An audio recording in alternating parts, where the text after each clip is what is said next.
अरे भाई लोग, बहुत आदमी नहीं समझते हैं, लोग नहीं मालूम हम लोग का सर में क्या है। हमको नहीं है, अकल नहीं है तुम लोग के पास।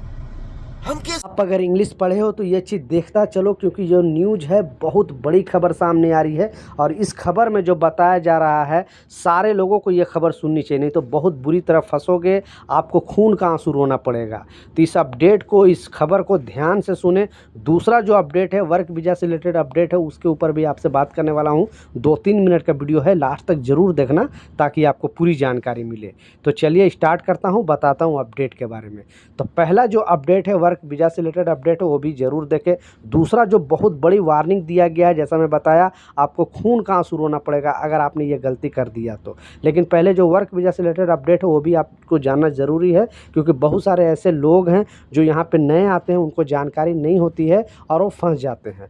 तो इस अपडेट में बताया जा रहा है कि मान लिया अगर कोई भी कंपनी आपको वर्क वीज़ा दे रही है, ठीक है, एंट्री पास दे रही है, आप इंडिया से आ रहे हो, पाकिस्तान से, बांग्लादेश, नेपाल से, कहीं से भी आ रहे हो, तो मोहरे का कहना है, बेसिकली गवर्नमेंट का ये पहले से रूल है कि जब भी कोई भी कामगार अगर आता है यहाँ पे, क्योंकि अगर आप विजिट वीज़ा पे आते हो तो उसका रिस्पॉन्सिबिलिटी किसी का नहीं है, उसकी जिम्मेवारी सिर्फ आपकी है।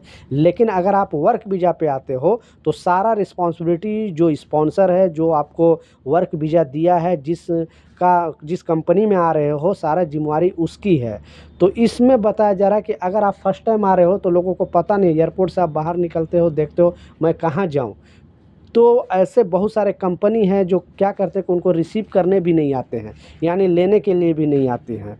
और अगर उनको कोई लेने नहीं आया, जो भी वर्क वीज़ा पे यहाँ पे आ रहे हैं, और अगर गवर्नमेंट पकड़ती है उसको या पुलिस पकड़ती है, कि आप पहले उनसे पूछा जाता है कि आपके पास वीज़ा कहाँ है, तो अगर उनके पास विजिट वीज़ा है तो फिर उनसे ही पूछताछ होगी कि आपको जाना कहाँ है, होटल बुकिंग कहाँ है, या सारा डिटेल, आपके पास पैसे है कि नहीं यहाँ पे स्टे करने के लिए, किस मकसद से आए हैं। अगर उसमें ज़्यादा इधर उधर करोगे तो आपको डिपोर्ट भी कर दिया जाएगा, सीधा वापस आपको अपने कंट्री भेज दिया जाएगा। लेकिन अगर आप वर्क वीज़ा पे आए हो, अगर आपको 2 घंटा, 3 घंटा, 4 घंटा या भी बहुत समय हो गया एयरपोर्ट पे ही बैठे हो और आपको लेने वाला अगर कोई नहीं आया, बेसिकली कंपनी के लोग नहीं आया, तो पुलिस वाले आपके वीज़ा देखेंगे। उस वीज़ा में सारे ईमेल आईडी भी होते हैं, सारा डिटेल होता है, लाइसेंस नंबर होता है। तो उससे फिर पुलिस वाले उस स्पॉन्सर के पास, उस जो भी ऑनर है उसके पास कॉल करेंगे और उनको जुर्माना भी लगाया जा सकता है कि आपने अपने वर्कर को रिसीव करने क्यों नहीं आया। तो ये वर्करों के लिए अच्छा अपडेट है, क्योंकि बहुत सारे कंपनी इस तरह का चीज़ करती थी, तो अब उनको भी मतलब इस पर नया नियम आ गया है और सारे कंपनी को वार्निंग दिया है। अपना राय नीचे कमेंट सेक्शन में ज़रूर बताना।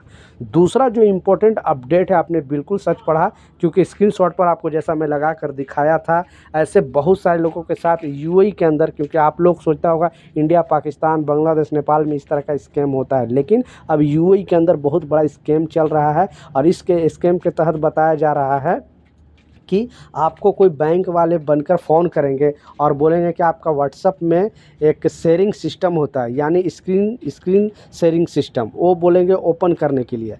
अगर जैसे ही आपने बगैर पूछे ताछे आपने अगर ओपन कर दिया, तो सारा डेटा है वो लोगों के पास चला जाएगा।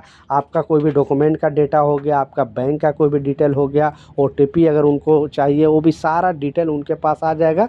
और फिर आप बहुत बड़ी प्रॉब्लम में फंस जाओगे, आप एकदम मतलब खून के आंसू रो जाओगे। इसके लिए कोई भी आपको बोलता है कॉल करके कि मैं इस बैंक से कॉल कर रहा हूँ, आप अपना व्हाट्सएप का जो शेयरिंग सिस्टम है वो ओके करो, ओपन करो, तो आप भूल से भी इस तरह का चीज़ ना करना, क्योंकि दुबई जो गवर्नमेंट है, पुलिस है, उन्होंने वार्न किया है, क्योंकि इस तरह का स्कैम चल रहा है यूएई के अंदर। तो प्लीज़ सावधान रहे, सतर्क रहे। तो ये कुछ अपडेट था, कुछ जानकारी था, मैं सोचा आप लोग के साथ शेयर करूं। कुछ सवाल है, कुछ कन्फ्यूजन है, नीचे कमेंट सेक्शन में ज़रूर पूछें, मैं ज़रूर आपको रिप्लाई करूंगा। मिलता हूं नए अपडेट के साथ, नई जानकारी के साथ। जब तक जय हिंद।